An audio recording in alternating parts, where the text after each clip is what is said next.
अब देखिए, मतलब झारखंड सरकार घिर चुकी है और घिर तो छात्रों का मसीहा बनने वाला अभिजीत दीपके भी गया है। छात्रों के कंधों पर बंदूक रखकर देश विरोधी एजेंडा चलाने वाले दीपके के खिलाफ अब उसी के कॉकरोच खड़े हो गए हैं।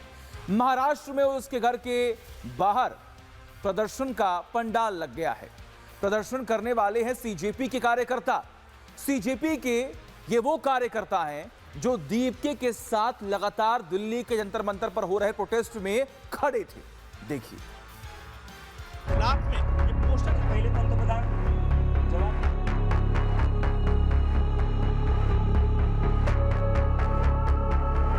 इसके फ्रेंड को यूसुफ को ये किया जा रहा है। पहले जिसने दिया साथ, अब दीपके के लिए वो बेकार। क्यों आपने 10-12 लोगों को, आपके दोस्त, उनकी गर्लफ्रेंड और कुछ वॉलंटियर जो आपकी बैग उठा के घूमते हैं, जो आपकी गाड़ी चलाते हैं, आपकी चापलूसी करते हैं, ऐसे लोगों को आपने नेशनल कोर कमेटी बना दिया। जब उठे सवाल, कर लिया अपने आप को बीमार। और मैंने उनको पूरा अश्योरेंस दिया उनको कि आपकी जो भी डिमांड्स हैं हम पूरी तरह आपके साथ हैं और आप संघर्ष करते रहिए। जैसी मेरी तबीयत ठीक होती है मैं खुद वहाँ जाऊँगा। अभी क्योंकि मुझे टाइफाइड हो रखा है तो इसलिए मैं ट्रैवल नहीं कर पा रहा हूँ। सीजेपी यानी कॉकरोच जनता पार्टी के अंदर अब सब कुछ ठीक नहीं चल रहा। दिल्ली के जंतर मंतर से शुरू हुआ प्रदर्शन तो खत्म हो गया, पर अब संभाजीनगर में एक प्रदर्शन चल रहा है। प्रदर्शन जो अभिजीत दीपके को लेकर सवाल खड़े कर रहा है। सवाल ये, आखिर दीपके से उनके सहयोगियों की नाराजगी क्यों है? क्या सीजेपी में वाकई टूट की शुरुआत हो गई है या फिर ये पार्टी के भीतर मतभेद का सिर्फ एक दौर है?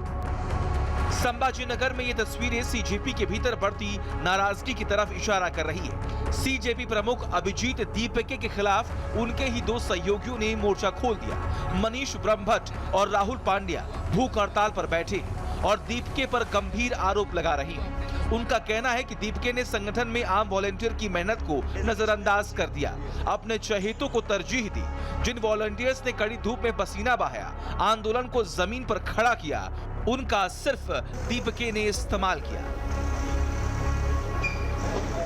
सभी यही क्वेश्चन उठा रहे हैं कि क्यों आपने इतनी जल्दी में अपने 10-12 लोगों को लेकर आप, अपने दोस्त, अपनी गर्लफ्रेंड, अपने कज़िन, अपने यहाँ के जो दोस्त थे योगेश, उसको फाइनेंस का बना दिया है। तो आपकी मंशा जो है इसको प्राइवेट लिमिटेड बनाकर इसको चलाने की है। देश की टीम बनाने की जगह आपने फेस की टीम, आपको सपोर्ट करने वालों की, आपके दोस्तों की टीम बनाई है। और इससे अभी तक हमें लग रहा था कि खाली टीम बनाना आपका मकसद है क्योंकि आप लीड करना चाहते हो और अपने तरीके से लीड करना चाहते हो। पर अभी हमें साफ हो रहा है क्योंकि आप झारखंड नहीं गए, आपके कोर टीम के जो सदस्य हैं वो झारखंड नहीं गए स्टूडेंट्स के समर्थन में, क्योंकि आप पॉलिटिकल राजकीय रोटियां सेकना चाहते हो। क्योंकि आपकी टीम ने आपका समर्थन कर दिया, बस वॉलंटियरों को आदेश दे दो कि आ जाओ डंडे खाने। ऐसे नहीं होने देंगे। सब जागरूक है, तुम्हारी तरह बेवकूफ़ नहीं है, सब समझ रहे, सबने वीडियो बनाना शुरू कर दिया है।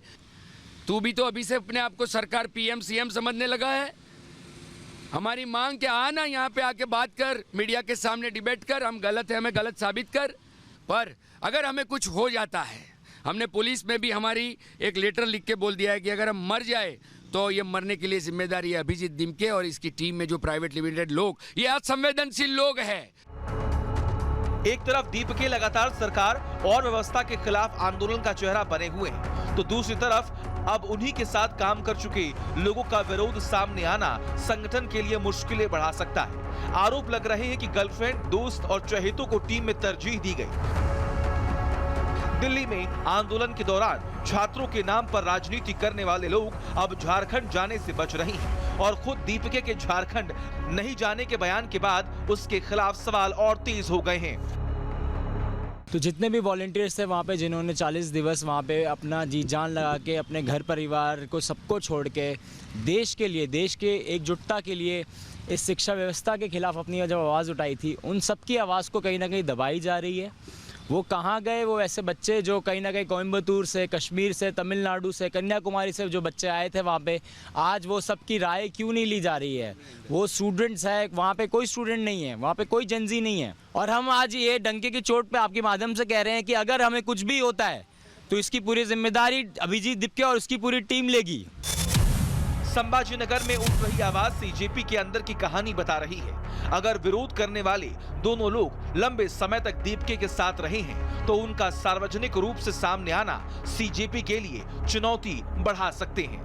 एक तरफ मनीष और राहुल ने देश की जनता के सामने दीपके का असली चेहरा और चरित्र रख दिया, तो वही पुलिस से बदसलूकी को लेकर भी दीपके पर सवाल उठ रहे हैं। प्रदर्शनकारियों का आरोप है कि दीपके अपने खासम खास लोगों को जुटाकर पार्टी करता है, पुलिस के साथ बदसलूकी की जाती है। इसी को लेकर पुलिसकर्मियों के परिजनों और स्थानीय लोगों की तरफ से भी विरोध की आवाज उठी है।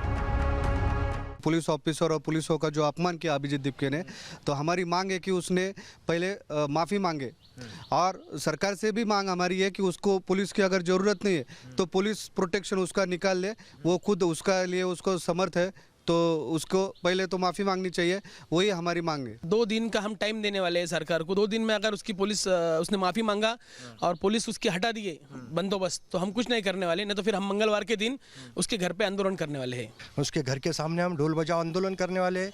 अगर उन्होंने माफ़ी नहीं मांगी तो हम इससे भी ज़्यादा पूरे महाराष्ट्र भर हम ये आंदोलन छेड़ने वाले हैं। दिलचस्प बात यह है कि दीपके छात्रों का मसीहा बनने की कोशिश कर रहा था।